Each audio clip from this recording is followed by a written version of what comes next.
Well, this Saturday will mark the 1-year anniversary of the devastating flooding from Hurricane Helene. It is a day that changed our region emotionally and physically, a day that forever changed the lives of many. It was a disaster, one that brought communities together, though, turned strangers into friends, schools into shelters. And on this 1-year anniversary, the Washington County Long-Term Recovery Group will be hosting a night of remembrance at the farm at Jackson Bridge venue. Joining us this morning with more, we have Bruce Treadway and Pastor Joe Pospischil, and it is great to have both of you with us. Thanks for joining us. Thank you. Well, Bruce, let's start with you. This is something you guys have, the Long-Term Recovery Group kind of joined together, and you guys have been doing many different things in that area. Tell us a little bit about this special group. The Long-Term Recovery Group have been assisting homeowners, property owners with restoring their lives back to pre-flood conditions. And one of our subsets is the Spiritual and Emotional Group. And that group has undertaken trying to put together this event that we're having this Saturday. And it's to help people feel that they've not been forgotten, remember what happened, but that we're still together even a year later trying to restore everything as best can be to pre-flood conditions.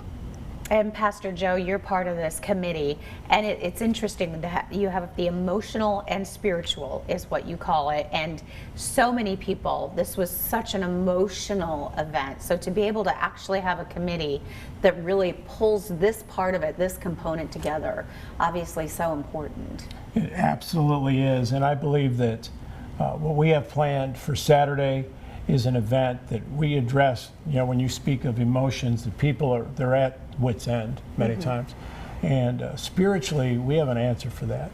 You know, certainly our team has been praying for the people and walking alongside them in a lot of ways, even monetarily, but also helping them in a time where sometimes in life things get moving so quickly and out of control that we feel hopeless.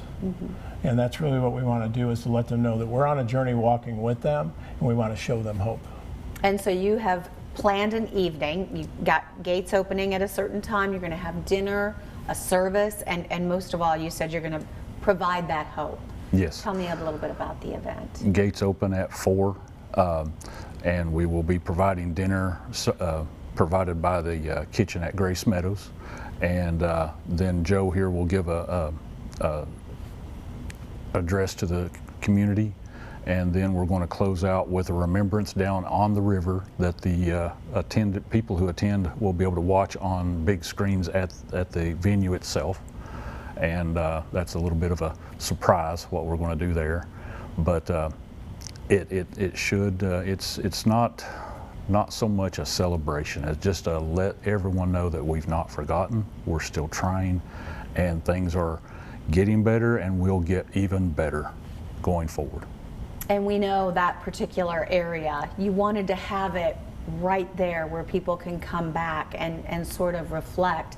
Tell me a little bit about that area that you chose, because that was a kind of an area where they were kind of coming out and coming together. It was a distribution site. It was right there where such an impact was felt. Right.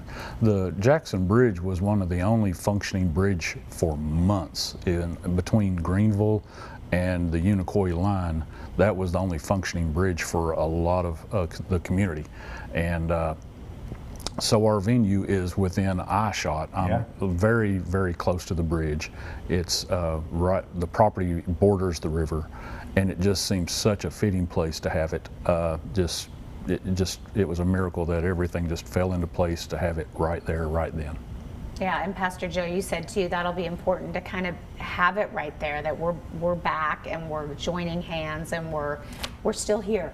You know, it's hard to believe that we could actually be that close to the river. Of course, the property is elevated where the venue is, and but people sometimes they look at the experience, and even traveling on the roads to get there, sometimes you see things that at one time were underwater. Yeah.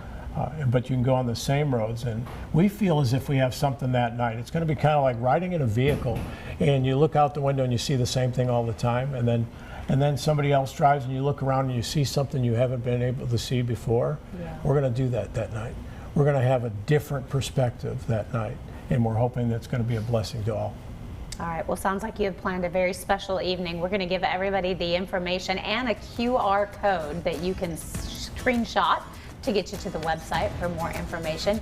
But there is that information. Again, this is through the Washington County Long-Term Recovery Group. You can also visit their website for more information. All this taking place Saturday on the anniversary. Gentlemen, thanks so much for joining us. Thanks for all you've done. Thank you. Thank you.